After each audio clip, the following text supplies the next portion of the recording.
Salut à tous, j'espère que vous allez bien. Bienvenue dans cette nouvelle vidéo tournée depuis le stand de Samsung. Vous l'avez peut-être reconnu derrière moi, à l'IFA de Berlin. C'est vrai que c'est un peu le premier constructeur à faire la grande conférence. Il y a eu des choses qui se sont passées un petit peu hier, mais qui ne me concernaient pas trop. Et puis c'était un petit peu en marge du salon qui officiellement ouvre ses portes au public demain, vendredi. Et aujourd'hui, jeudi, eh bien, nous avons le salon pour nous, les professionnels de la presse, producteurs de contenu, etc. Bref, quoi qu'il en soit, je suis sur le stand de Samsung et vous le voyez derrière moi, eh bien, des téléviseurs. Et pas que, il y a beaucoup de produits. D'ailleurs, sur le site, enfin sur la chaîne YouTube, je vous ai publié une vidéo à 360 degrés, vraiment en phase de test, mais je l'avais dit que je reviendrai plus en détail sur ce qui a été présenté et annoncé aujourd'hui. Et clairement, c'est pas une édition 2023 comme on les a connus ici à l'IFA, qui est, je le rappelle, un salon vraiment initialement dédié aussi aux annonces de produits TV et audio. C'est un petit peu plus trop le cas, clairement. On a certains constructeurs qui ont carrément disparu, qui ne sont pas là en tout cas sur cette édition. On pense notamment à Philips, TPVision, Sony. Bon, on va pas s'étaler là-dessus. On va revenir donc sur les produits qui ont été annoncés, qui sont ici exposés par Samsung.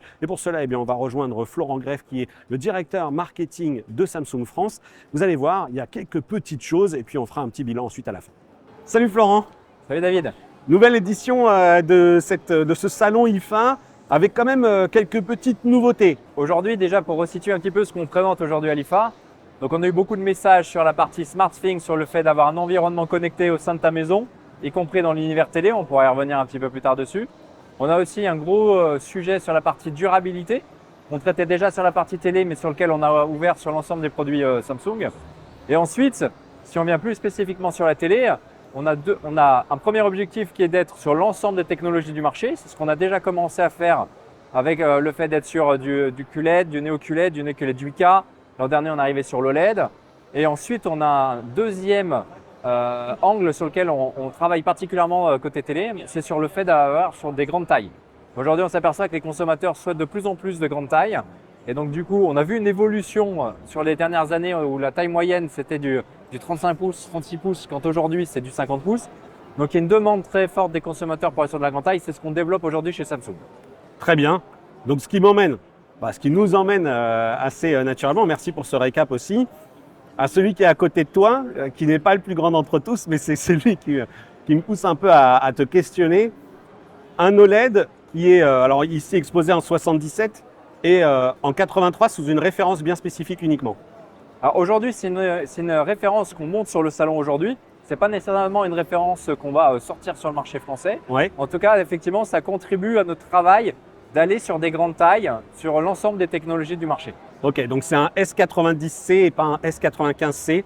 En fait, c'est là que je voulais en venir. Ce qui est derrière moi, effectivement, c'est un S90C en 83 pouces. Ok, et le 77 qui lui existe d'ores et déjà dans les deux références. Exactement, 77 S90, 77 S95.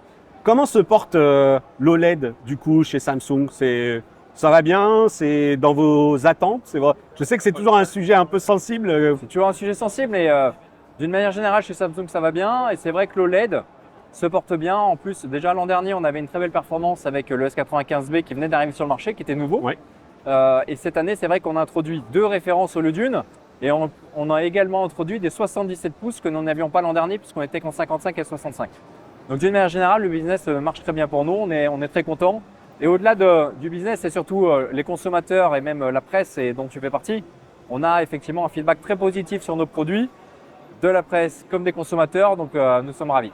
Donc voilà, donc c'est désormais une technologie pleinement assumée par Samsung que ce QD OLED avec, donc on le rappelle, ce 83 S90C qui pour l'instant est juste là, mais en Europe quand même, c'est quand même un signe. Et voilà, et comme je le disais, on a une Neo QLED, on a fait de l'OLED, on est sur l'ensemble des technologies du marché. Aujourd'hui, on introduit le 77, on regarde sur le 83, on est présent sur le 98. Donc aujourd'hui, on est finalement le seul constructeur à être présent du 75 au 98 avec l'ensemble des tailles. Donc voilà, c'est l'objectif de Samsung, c'est de proposer aux consommateurs ce qu'ils souhaitent, quelle que soit la technologie, quelle que soit la taille. Ok, on va se décaler là du coup, je te propose justement, puisque tu me parles de tes 98 pouces, là on a un autre éventail cette fois-ci de ce que vous faites sur de la très très grande taille. Donc le 98 pouces, on avait été précurseur sur le marché avec le QN90A en 2021. En juin dernier, on a introduit le Q80C pour avoir un modèle un petit peu plus abordable. Abordable, effectivement, merci. Et on voulait quand même là aussi proposer l'ensemble du spectre aux consommateurs. Et donc on a effectivement du QLED, du Neo QLED et de la 8K maintenant avec ce QN 990C sur lequel, pareil, qu'on annonce et qu'on sort aujourd'hui sur le marché français. On va passer juste derrière, on va revenir peut-être un rapide tour sur les Neo QLED qui constituent quand même aujourd'hui, qui reste une technologie importante chez vous. Hein. Le meilleur du mini LED, que ce soit en 4K ou en 8K. Exactement, et pour la luminosité, c'est vraiment la référence pour toutes les personnes qui souhaitent une luminosité, une colorimétrie très belle. Moi, les mini LED, là, notamment sur le modèle 8K, ce qui m'impressionne toujours vraiment, c'est cet écran, je ne sais plus si c'est Infinite Display ou Infinite One Design ou un truc comme ça, qui reste toujours saisissant. Screen du QN900, voilà. Effectivement, c'est notre référence ultime en termes de produits. C'est vraiment impressionnant par la qualité et vraiment, vous continuez à tenir ce marché 8K, là où d'autres marques ont soit peur d'y aller et d'autres même, alors je vais ici citer clairement TCL qui a fait des annonces d'un modèle très haut de gamme, mais qui reste un modèle Ultra HD. Vous, c'est un marché encore que vous poussez, et notamment sur du contenu avec des partenaires pour livrer au travers de Tizen OS du contenu 8K. Exactement. Donc, on avait déjà présenté, il me semble l'an dernier, le fait d'avoir une chaîne YouTube 8K directement intégrée dans les télés 8K. Mais effectivement, pour nous, la 8K reste importante. On veut, comme je le disais tout à l'heure, avoir l'ensemble des technologies. Donc, d'avoir de la 4K, de la 8K, du Neo QLED, du QLED, de l'OLED. Pour nous, ça fait vraiment partie de la stratégie Samsung de proposer l'ensemble de ce qui existe aux consommateurs. 12% AI Energy Saving, c'est ce dont tu me parlais. Ce sont des fonctionnalités d'économiseurs liées à Tizen OS et ou au processeur, Quantum Processor, ou c'est plus subtil que ça? Alors aujourd'hui, d'une manière générale, c'était l'angle de la conférence. Donc SmartThings, qui est vraiment le hub central, j'ai envie de dire, de pilotage, de réduction, mais plutôt de pilotage de l'énergie de l'ensemble des devices qu'on peut avoir chez soi. Que ce soit un lave-linge, que ce soit un téléviseur, que ce soit un lave-vaisselle, peu importe. Donc c'est vraiment quelque chose sur lequel on met l'accent très fortement, puisqu'aujourd'hui, une des préoccupations finalement des consommateurs, avec le prix de l'énergie, ainsi de suite, c'est comment je maîtrise finalement mon budget. Et donc nous, aujourd'hui, Samsung, on a effectivement, à travers SmartThings, on propose aux consommateurs le fait de pouvoir eux-mêmes choisir et interagir sur leur consommation d'énergie. Et typiquement, on a un mode AI énergie qu'on peut activer sur les devices, qui permet d'économiser un certain nombre de pourcentages, et puis on peut choisir sur certains produits à quel niveau de réduction de consommation d'énergie on souhaite. Donc c'est pour ça que ça en fait partie, et on est certainement un des seuls constructeurs à le proposer sur télé, en tout cas à ce point-là, d'où le wow.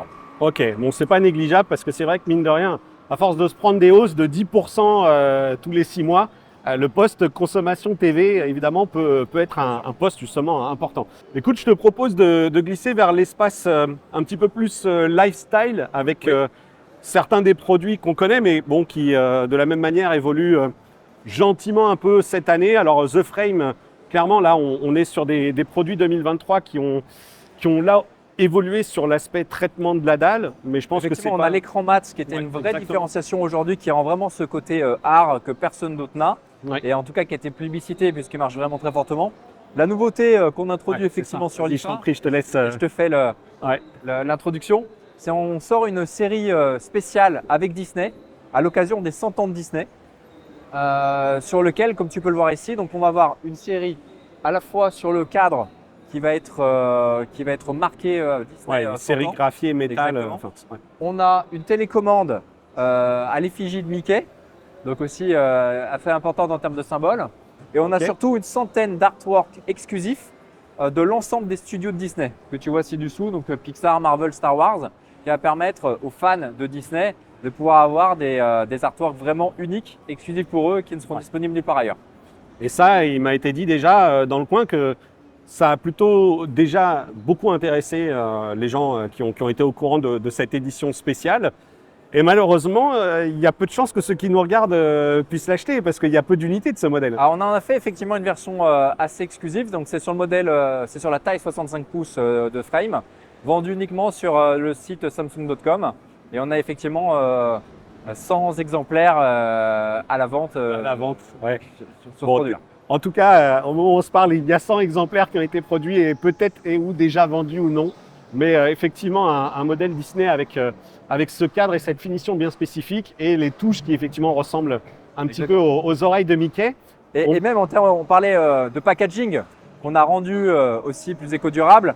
On l'a montré dans la conférence sur le fait de pouvoir faire des ranges livres. Comme tu peux le voir, Ouais. Le packaging peut être aussi au symbole des personnages Disney. Ouais, effectivement, ça c'était déjà une annonce qui avait été faite. Enfin, l'idée de réutiliser vos packaging, c'est une annonce qui avait été faite il y a 2 ans, je crois, et où effectivement on n'a plus de voilà, plus d'encre couleur. L'idée c'est vraiment que tout ça devienne D'agrafes, soit plus de scotch exactement, plastique. soit c'est plus facilement recyclable et ou réutilisable sous différentes formes. On va glisser du côté de lifestyle si ça te va. Alors il y a du Oui. monde, hein, c'est Alors, lifestyle, de freestyle, pardon. oui, The Terrace. c'est vrai qu'on avait cette Premium Collection, ce qui était l'ensemble des produits premium. Et donc, on a effectivement cette Lifestyle Collection qu'on a lancée avec 6 produits. Terrace qu'on n'oublie pas, Frame dont on vient de parler. Et effectivement, on peut se parler du petit nouveau qui est la nouveauté de l'IFA, qui est le nouveau Freestyle. Donc, le nouveau Freestyle peut permettre effectivement donc d'avoir une image jusqu'à 100 pouces là aussi. On a amélioré le calibrage automatique de l'image quand tu l'allumes. Il y a surtout une fonctionnalité qui est le Gaming Hub qu'on avait introduit sur l'ensemble de nos télés l'an dernier, mais qu'on n'avait pas mis sur Freestyle. On introduit cette fois-ci sur Freestyle Second Generation. Et on a une troisième feature qui est très importante qu'on appelle le Smart Edge Blending, qui permet d'avoir une image 21/9 jusqu'à 160 pouces. Mais on la voit s'assembler derrière toi. Exactement. Et la calibration des deux freestyles se fait automatiquement. C'est vraiment seamless. Ouais. Effectivement, alors, ils sont sur une petite plateforme motorisée, mais oui, on voit bien que. Alors, c'est des technologies de l'assemblage d'images qui existent aussi dans le monde de la vidéoprojection conventionnelle, vidéoprojection de salon, vidéoprojection aussi professionnelle notamment. Mais c'est intéressant de voir effectivement qu'on peut pousser au-delà cette expérience avec cette seconde génération qui esthétiquement n'évolue pas. Ça reste le même boîtier, sans doute avec la même ligne d'accessoires exactement aussi. Et puis, alors aujourd'hui, on a finalement ce projecteur Nomad a eu le succès qui était attendu, en tout cas de la part d'HQ, et même nous on l'a vu sur le marché français, a très bien pris. Donc il n'y avait pas nécessairement de volonté de changer, puisqu'aujourd'hui le premier Freestyle fonctionnait tel qu'il était. On a simplement voulu proposer deuxième génération de ce produit-là en améliorant certaines fonctionnalités. Juste à côté, on va pas s'attarder dessus, mais on va se diriger un peu vers le clou du spectacle avec les murs d'écran qui sont derrière. Mais on va quand même passer devant The Premiere, qui est ici le LSP9T, qui lui évolue pas. C'est pas quelque chose qui va être renouvelé, la vidéo ultra courte locale. Sur le salon l'IFA, effectivement, on n'a pas d'annonce particulière sur Premiere. Un produit qui reste majeur et phare dans notre Lifestyle Collection, sur lequel effectivement on a aussi toujours beaucoup de succès avec ce produit-là. Ok, très bien. Allez, prolongeons un peu ce tour de stand avec toi, avec Tizen. Oui, Tizen, élément important puisque dans la différenciation Samsung, donc je te parlais tout à l'heure effectivement de l'économie d'énergie. On a un deuxième élément qui est effectivement toute la partie Smart TV et sur lequel effectivement Samsung TV Plus, qui est un service qu'on propose exclusivement sur télé Samsung, qu'on trouve aussi sur les téléphones Samsung, qui est plus d'une centaine de chaînes gratuites pour l'ensemble des personnes ayant une télé Samsung, sur lequel il y a également du contenu exclusif. Typiquement, à titre d'exemple, on a les chaînes L'équipe Live 1 et 2 qui sont exclusives à Samsung TV Plus et qui complètent l'offre avec les 4 opérateurs que nous avons en version dématérialisée. Nous sommes les seuls Samsung à proposer l'ensemble des 4 opérateurs. Donc ces 4 opérateurs plus Samsung TV Plus donnent une vraie valeur d'écosystème en plus du hardware à l'ensemble des produits Samsung. Oui, et là, vous avez annoncé 5 millions de téléviseurs connectés à Samsung TV Plus. Bon, sauf que ceux qui regardent la chaîne, vous le savez, moi, à chaque fois, je tire un petit peu assez ouvertement sur les bandeaux publicitaires, mais il semble que ce soit une tendance qui est empruntée, y compris par vos concurrents aussi, que sont LG. Donc, voilà, il faut un peu composer avec ces suggestions de contenu. Allez, Florent, on pousse et on va aller, donc, du coup, cette fois-ci, ce que j'ai envie, donc, comme je te disais, d'appeler le clou du spectacle. Tiens, je t'invite à te mettre à côté, peut-être, du coup, ici. Alors, voilà, je me mets là. Forcément, ça va être complètement saturé derrière parce qu'on est sur un niveau d'intensité lumineuse beaucoup plus important avec ces micro LED. Exactement. Donc, micro LED, on l'avait déjà introduit. C'est vraiment l'image du futur. Aujourd'hui, on l'avait présenté en 101 pouces. Ensuite, l'an dernier, on avait commencé à montrer qu'on savait démocratiser les tailles. On descendait à partir du 76 pouces. Et là, en fait, le clou du spectacle, puisque tu en parlais, c'est finalement cet écran là-bas au fond, qui est en 140 pouces. Il y a vraiment une très grande taille en micro LED. Et surtout, on a un nouveau process de fabrication. Alors, on avait déjà un petit peu parlé au moment du CES, qui nous permet de produire finalement 1500 fois plus vite. Donc, tu vois ici un écran 140 pouces en micro LED, Ouais. qui est finalement pour nous le futur demain. Ouais, et en fait, c'est effectivement, parce que objectivement, à 1000 € du pouce, je crois que c'est encore la valeur dont on se parle actuellement. Ça adresse carrément pas du tout le monde. En tout cas, je pense que voilà, c'est pas de la masse prod. On a industrialisé le process en tout cas en interne pour aujourd'hui, enfin demain, devenir effectivement la technologie qui deviendra mainstream. Aujourd'hui, ça l'est pas, on est tout à fait d'accord, mais c'est effectivement le téléviseur qui te permet d'avoir l'ensemble des tailles que tu veux, l'ensemble des ratios que tu veux. C'est sans bezel. Et avec une image tout simplement exceptionnelle. C'est durée de vie infinie. C'est ça, voilà. organique. Il n'y a pas de problème de diode organique. Si jamais je peux en parler, donc dans les 4 différenciations Samsung, on a parlé de la durabilité, on a parlé de Samsung TV+, on a parlé de l'économie d'énergie. Il y avait un 4e élément sur lequel on met en avant, c'est Samsung Knox, la sécurité. Aujourd'hui, c'est pas forcément un sujet, la sécurité sur la télé. Ça l'était il y a 10 ans, il y a 15 ans sur les PC. On dit attention, il me faut un antivirus et il faut que je protège mon PC. On l'a un peu plus sur les téléphones parce qu'on sait qu'on fait pas mal de transactions. Aujourd'hui, on n'en parle pas sur téléviseur. Il n'y a pas de raison d'en parler plus particulièrement, si ce n'est que nous, on a une solution Samsung Knox qui existe sur nos téléviseurs depuis 2016. On n'en avait jamais parlé jusque-là.